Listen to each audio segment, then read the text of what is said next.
ठीक है, चलो शुरू करते हैं। आज आज जल्दी ख़त्म हो जाएगा क्लास, और फिर उसके बाद 3 तारीख को हम लोग नए टॉपिक के साथ मिलेंगे।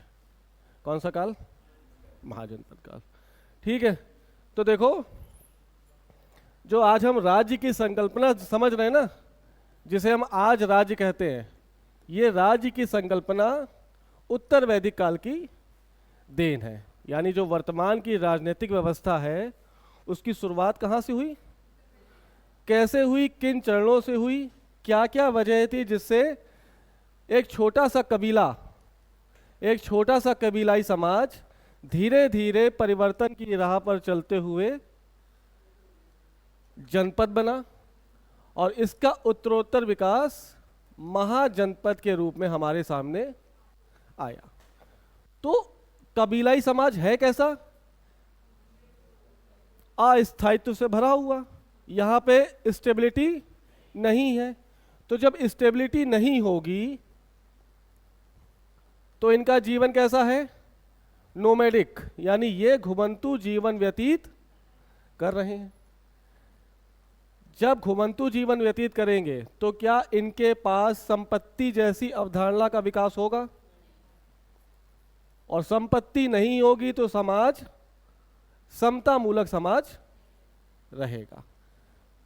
तो ऐसी क्या क्या परिस्थितियां उत्पन्न हुई कि ऋग वैदिक समाज का समता मूलक समाज धीरे धीरे कृषि मूलक हो गया, स्थायित्व बन गया, और संपत्ति की अवधारणा का विकास हुआ।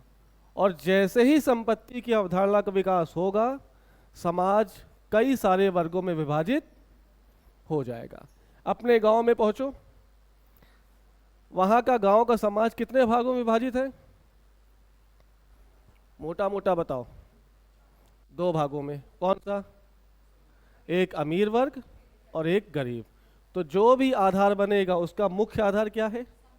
जिसके पास ज्यादा संपत्ति वो अमीर, और जिसके पास कम संपत्ति, तो जिसके पास जमीन ज्यादा होगी वो इस काल में राजा के रूप में उभर कर सामने आ जाएगा। राजत्व की भावना यहां पर भी है। कहां पर? ऋग वैदिक समाज में। लेकिन वो राजा कैसा है? यानी राजतंत्र की जो शासन प्रणाली है वो स्थापित है। राजतंत्र मतलब कबीले का मुखिया। मुखिया कौन होगा? राजा, और राजा ही सारी चीजों को मैनेज करेगा।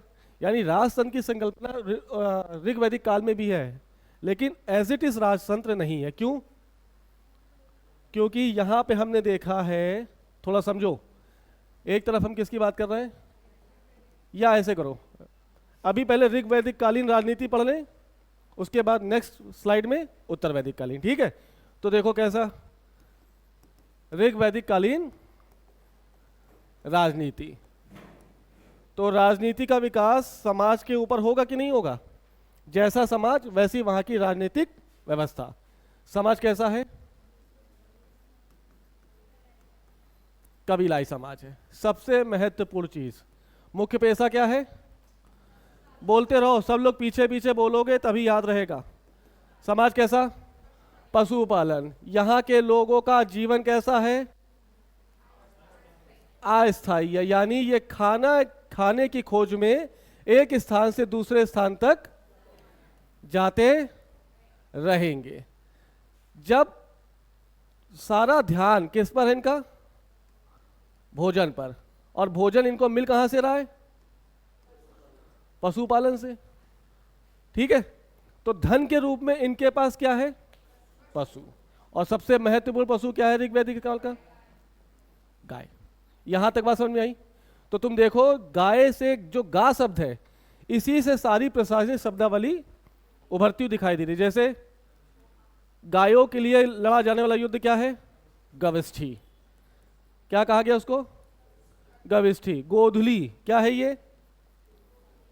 गोधुली शाम के समय को बोला गया। गव्यतु ये क्या है? ये दिशा सूचक है, यानी बता रहे दूरी की इकाई। हाँ या ना? जैसे गन्वेषणा, ये क्या है? एक नया शब्द आ गया याद। गन्वेषणा क्या होती है? तोड़ो। गा धन, ये अन्वेषण का मतलब क्या होता है? खोज। किसकी खोज? ऐसा था जब द्वितीय मंडल की बात की हमने, किसकी? ऋग्वैदिक का सेकंड मंडल। वो कितने वर्ग विभाजन विभाजन की बात कर रहा है? दो। कौन कौन से? बिल्कुल। यानी द्वितीय मंडल जो है ये दो विभाजन की बात कर रहा है, एक आर्य और दूसरे अनार्य। ये गोरे हैं और ये अश्वेत है। आधार क्या है विभाजन का? रंग। तुम्हें पता है आर्य, जब हम ऋग्वैदिक की बात करें या वैदिक काल की बात करें तो वैदिक काल में हम किस समाज का अध्ययन कर रहे हैं? आर्य समाज का। आर्यों का मुख्य पेशा क्या हो गया?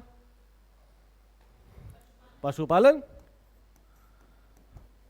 और अनार्यों का मुख्य पेशा क्या हो गया? कृषि। यानी भारत में रहने वाले अनार्य अभी किससे जुड़े हैं? लेकिन ऋग्वैदिक काल के आर्य किससे जुड़े हैं? और धीरे धीरे तुम देखोगे ऋग्वैदिक कालीन आर्य धीरे धीरे कृषि सीखना शुरू कर रहे हैं। इसके कई सारे साक्ष्य हमारे सामने आए, जैसे जैसे चौथा मंडल किससे संबंधित है? कृषि से। और कृषि के उस चौथे मंडल के 24 मंत्रों में कृषि शब्द का उल्लेख किया गया है। यानी धीरे धीरे आर्य जिनका पशुपालन मुख्य पेशा था वो अपने मुख्य पेशे को छोड़कर किसको अपना रहे? कृषि को अपना रहे। कृषि को अपनाने के पीछे का बहुत बड़ा कारण अभी छुपा हुआ दिखाएंगे। ठीक। यानी अब धीरे धीरे यहां से आर्यों का मुख्य पेशा क्या बनने वाला है? कृषि। तो तुमने देखा होगा कि ऋग्वेद के एक प्रसंग में क्या आया? अश्वनी कुमार ने मनु को हल चलाना सिखाया। ऋग्वेद के दूसरे सूक्त में क्या दिखाई दिया? कि मनु से पृथुवैन्य ने हल चलाना सीखा, फिर पृथुवैन्य से राजा जनक। यानी देखो कृषि को किससे जोड़ दिया गया? राजा से। यानी कृषि के महत्व को बढ़ाने का प्रयास लगातार जारी है। क्यों? क्योंकि अब इनका मुख्य पेशा क्या बनने वाला है?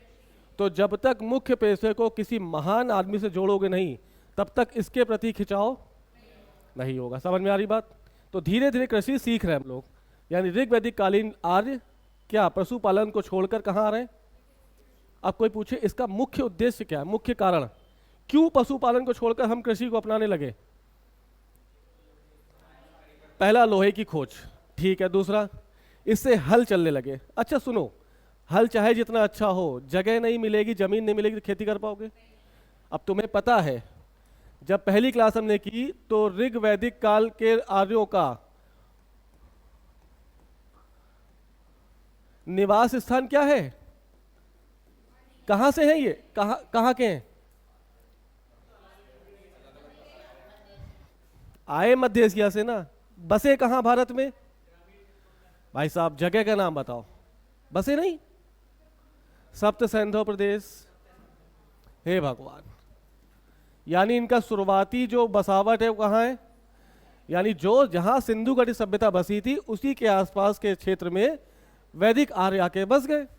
सिंधु सप्त सिंधु का मतलब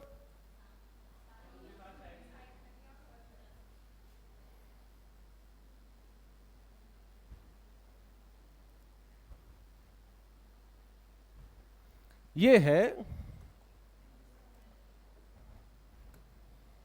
यानी ये पूरा इलाका सरस्वती नदी से इधर का पूरा क्षेत्र, यहां पर यहां पर वैदिक आर्य के लोग आकर बस गए। ठीक। जगह सीमित थी, जगह सीमित थी तो इन्होंने कौन सा वो किया? पेशा अपनाया? पशुपालन। अब सोचो जैसे जैसे चाहे लोहा मिल जाए ना मिले, अगर ये क्षेत्र सीमित रहता तो क्या इनका मुख्य पेशा कृषि बन पाता? तो क्या किया होगा? सबसे पहली चीज इन्होंने अपने क्षेत्र का विस्तार किया होगा। तो याद करो गंगानाथ झा क्या कह रहे हैं? याद आई बात? गंगानाथ झा के द्वारा इनका कहना है कि वैदिक आर्य सप्त सिंधु प्रदेश से होते होते इन्होंने अपने पूरे क्षेत्र को विस्तारित किया और कहां तक आ गए? गंगा यमुना दोआब, यानी सदा नीरा नदी। इनका विस्तार कहां से कहां तक हो गया? ऊपर यहां से लेकर यानी जम्मू कश्मीर से होते होते पूरा सप्त सैंधव का प्रदेश, और सप्त सैंधव के प्रदेश को विस्तारित करके कहां पहुंच गए? सदा नीरा नदी। ये कौन सी नदी है?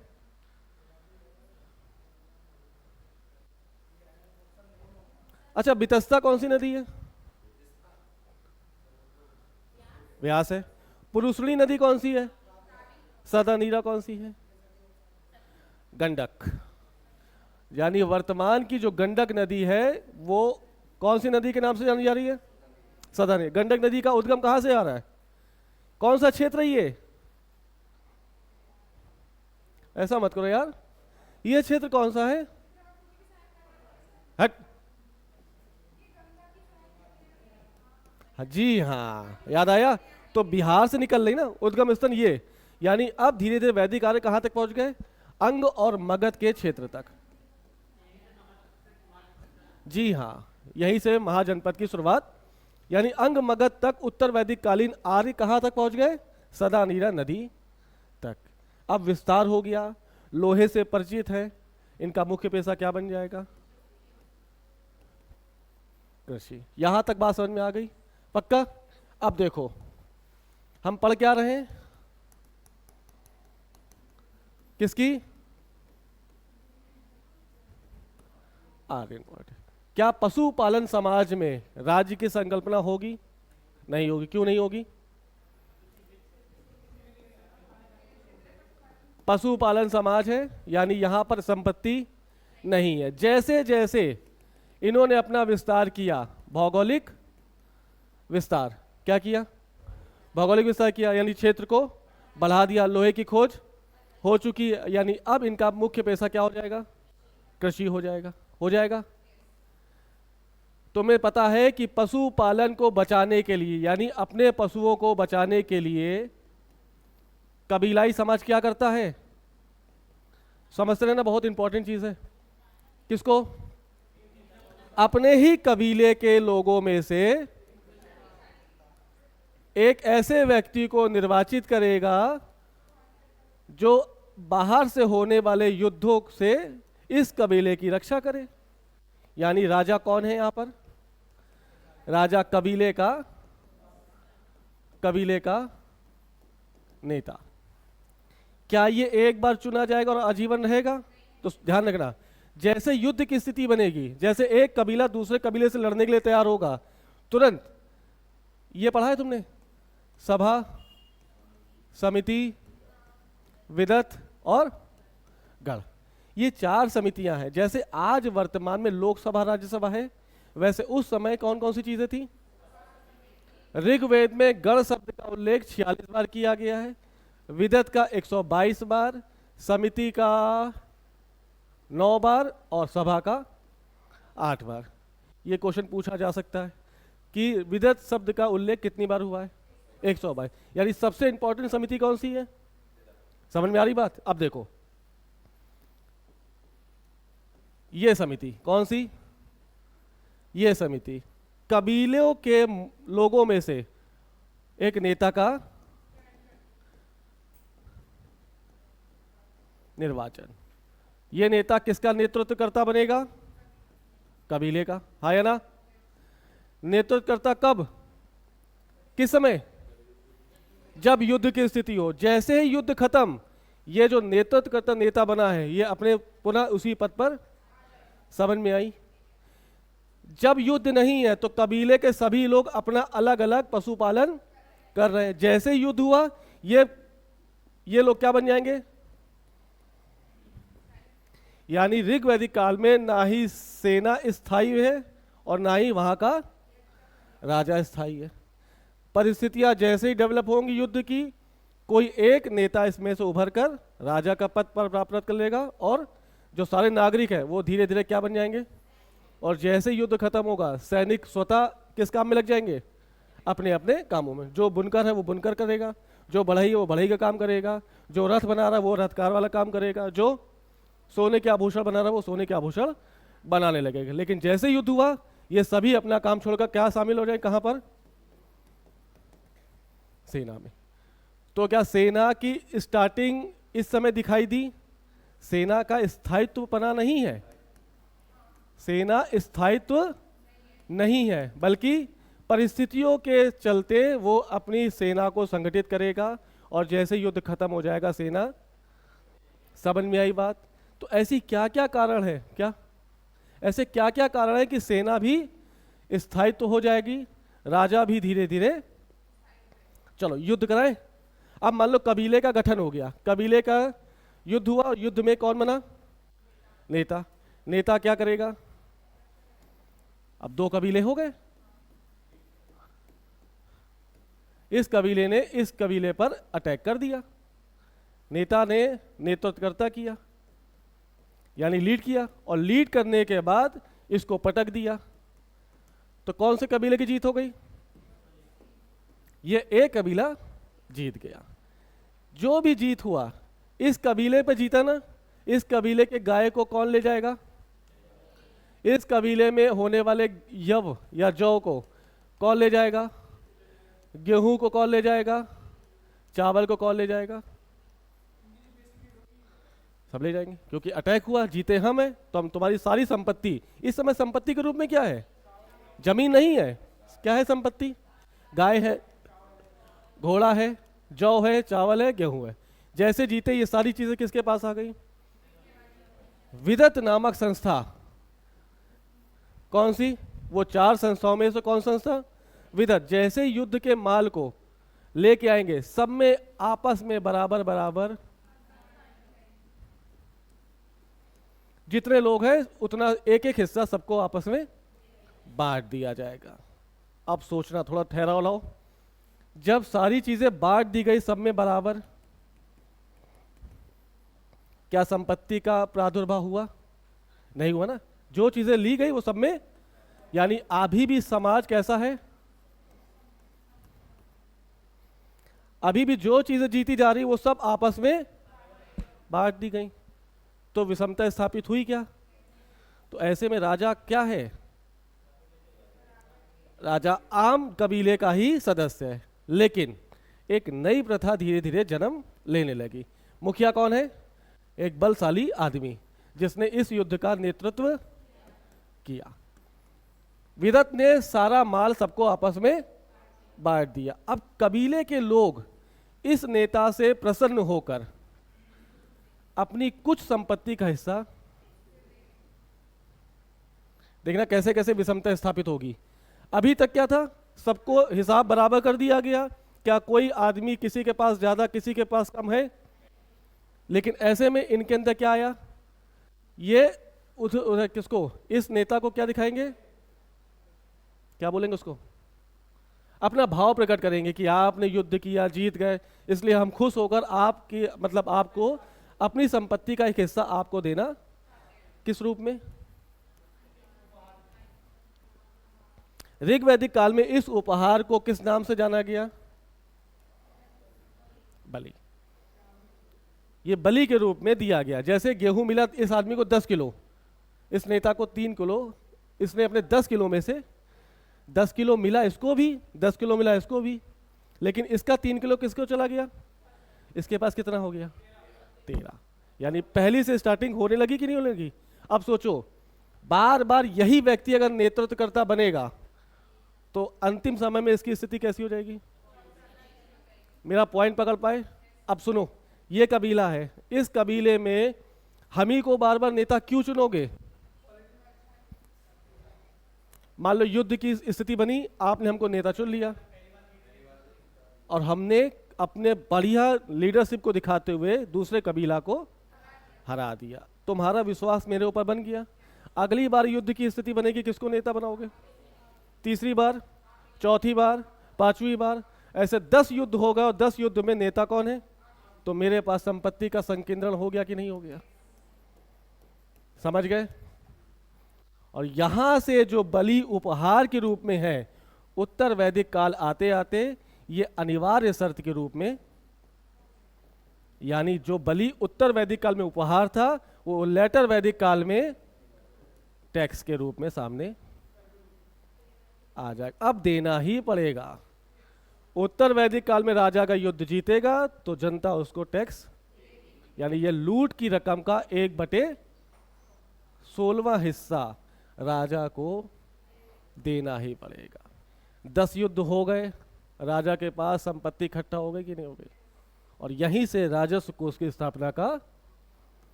यानी अब राजस्व कोष बनने लगा। समता मूलक समाज में राजस्व कोष नहीं है, लेकिन जैसे जैसे युद्ध होंगे, युद्ध में कोई एक व्यक्ति जीतेगा, उस नेतृत्वकर्ता के पास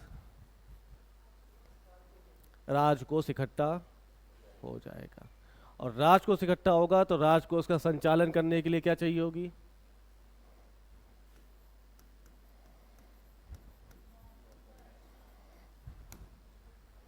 और यहां से तुम्हें विभिन्न पदों का, विभिन्न प्रशासनिक पदों का उद्भव दिखाई देगा।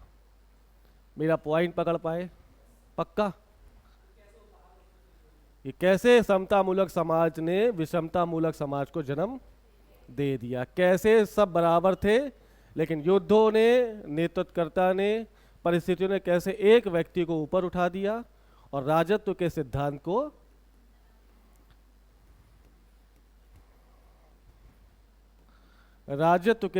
को प्रतिपादित कर दिया। हाँ बताओ। नहीं नहीं, बोलो बोलो। अच्छा, समझ में आ गई बात? पक्का? अब जब नौकरशाही होगी, यानी इस राजकोष को कंट्रोल और रेगुलेट करने के लिए हमें कुछ अधिकारियों की जरूरत, और यही अधिकारी क्या कहलाएंगे? 12 रत्निन। समझ में आया? ये 12 रत्निन कौन है?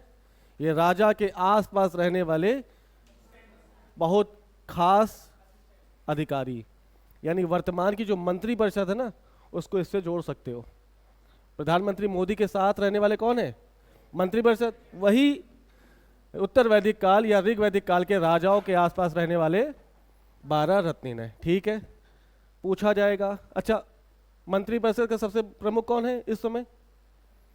प्रधानमंत्री। वैसे इन 12 रत्निनों में राजा के सबसे खास, राजा का सबसे खास कौन है? पुरोहित। ये राजा को युद्ध में सलाह देगा कि सलाह कब युद्ध करना है, कैसे युद्ध करना है। सबसे इंपॉर्टेंट पद कौन सा?